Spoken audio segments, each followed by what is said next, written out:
Hey folks, Chris Simmons again with CreateInsights.com.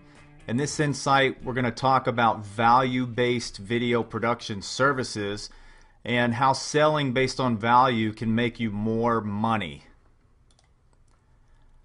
I have a neighbor and good friend who owns a small handyman service. In fact, the business is made up of him and his van, yet he seems to do very well for himself.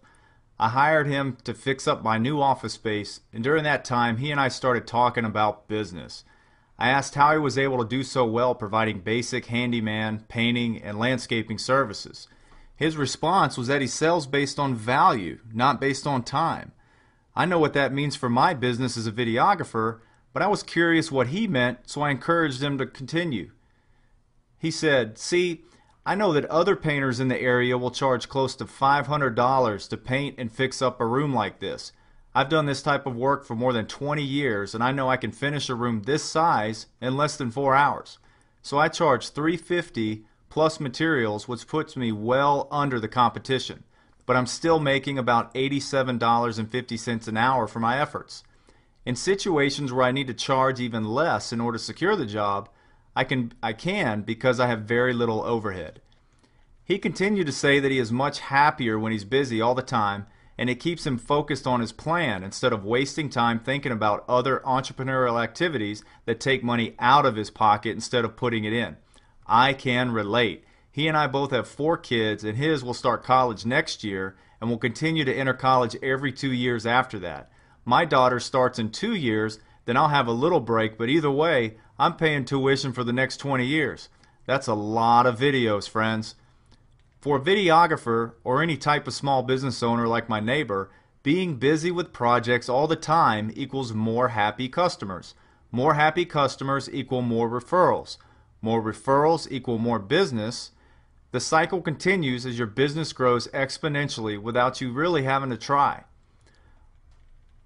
One of the keys to success is to apply basic supply and demand principles to your video business. If you are slammed with video projects and you continue to get calls from people wanting you to work with them, your supply is low, but the demand is high for your services. Therefore, if you choose to accept additional work, you need to charge more than usual so you can afford to bring on help to complete the task, or so you can justify in your own mind, or in the mind of your spouse, that it's worth working after hours and on weekends to finish the project. In times when you aren't working on anything, your supply is high and the demand is low for your services. Therefore, when a prospect calls wanting you to work on a project for them, price it in a way that will guarantee you get the work. It's better to quote lower than normal rate and get the business than to quote your normal fee and lose it. You know, the only caveat here, though, is if the project won't begin for another several months or so. In those cases, I recommend you quote closer to your normal fee. I've experienced on many occasions the issues associated with quoting low today for a project that won't start for 3 or 4 months. Then, when that project finally begins, I'm slammed with much higher paying work, and it's frustrating to think about how am I going to handle this lower paying project. At the same time, I'm making a lot of money and generating a lot of profit on these better paying gigs.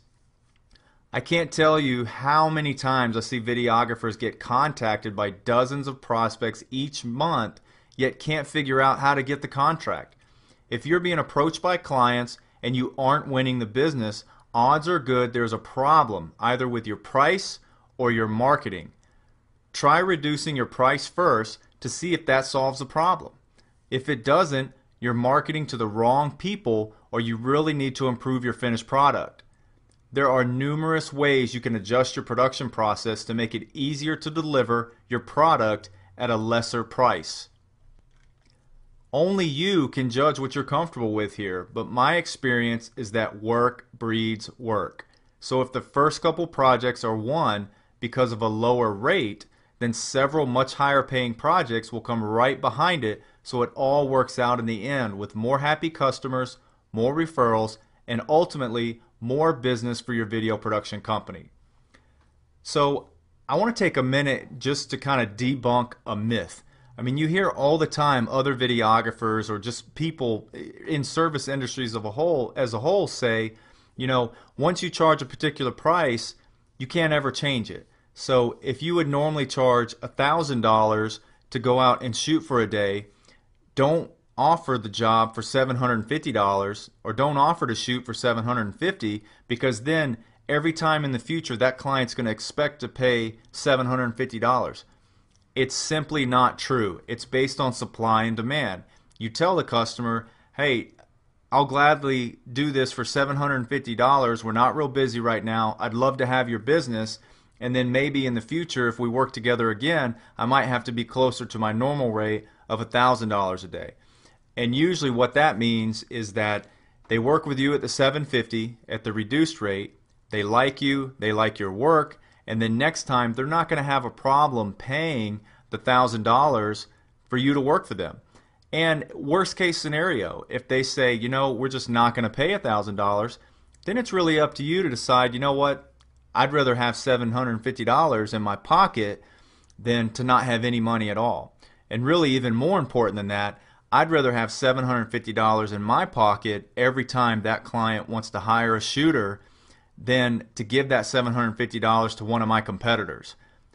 When you're building a business, particularly a successful business, you have to keep in mind multiple streams of income. You have to have multiple revenue sources coming into your business in order for you to be cash flow positive, in order for you to make a lot of money and to really enjoy what you're doing. And part of that is, in some cases, you may have those customers that doesn't pay you quite as much as you'd like to make, but when you tally it up at the end of the year, that customer might be worth $4,000 or $5,000 to your business. They might be worth $10,000, $20,000 to your business. So think lifetime value of that customer as opposed to being short-sighted with, well, this is how much I'm going to charge today, or this is what I'd like to charge, and since they want to pay me $200 less, then I'm not going to take the project. So, like my friend, the handyman, what are some things you can do as a videographer to sell based on value instead of hourly service? Here are some of my tactics. If something's only going to take a few minutes to do, I'll charge a minimum of $150. So if a client says, I want some DVD copies, I want to encode this video to this particular format, I just want to change a title in a video, even if it's only going to take 5 minutes, you have to set a minimum fee. If you don't set a minimum fee, then you can get bogged down in minutia of $5 here, $10 there, and you don't want to do that. So my minimum fee to do anything is $150. Basically, I try to charge that because if I can get it, that's great. If they don't want to pay that, that's fine, because I don't want to get bogged down all day with $50 projects that won't really get me anywhere financially. Think about the value that you're providing here as well. Of course it's worth $150 for a client to get their marketing video converted to a file they can use on their website or upload to YouTube, even if it only took you 10 minutes to do it. How about creating that DVD loop they'll use in their trade show booth? Yep, definitely worth the money, since it will help them demonstrate their products and services. I mean, come on, if they sell one, they make thousands of dollars. In some cases, it could even be upwards of $1 million that your simple little service is going to generate for them by you providing that. So of course it's worth that minimum fee. The next tactic I use is, if something will only take a couple hours to shoot or edit, I try to charge at least a half-day rate if I think the client will appreciate the value of what I'm doing. So a 2-hour edit becomes a half-day edit rate.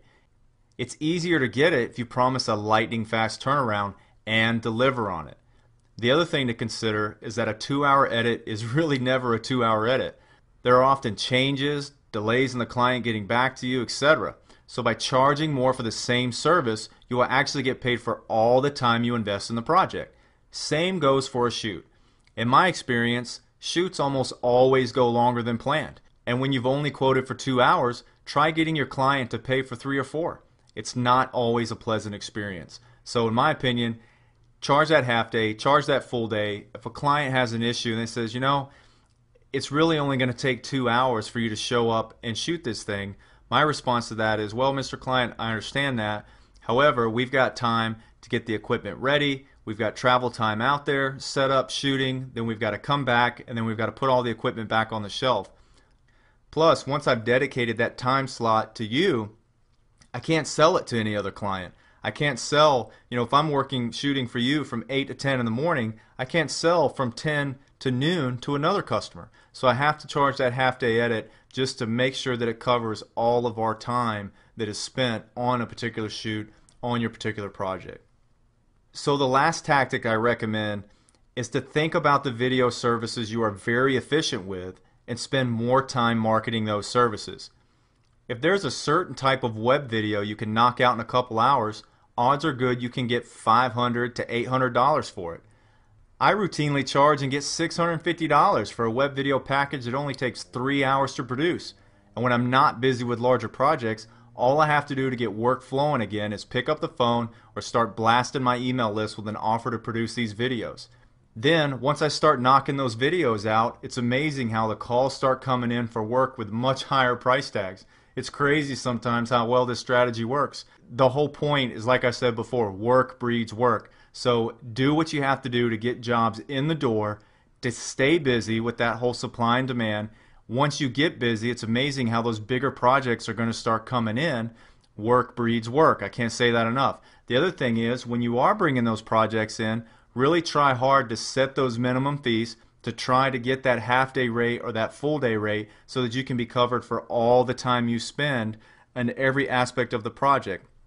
Like I said, the point is, do what you have to do to get the jobs in your door for that client to become your client. Don't let them become another videographer's client because you didn't want to do it for a couple $100 less than what they were willing to pay.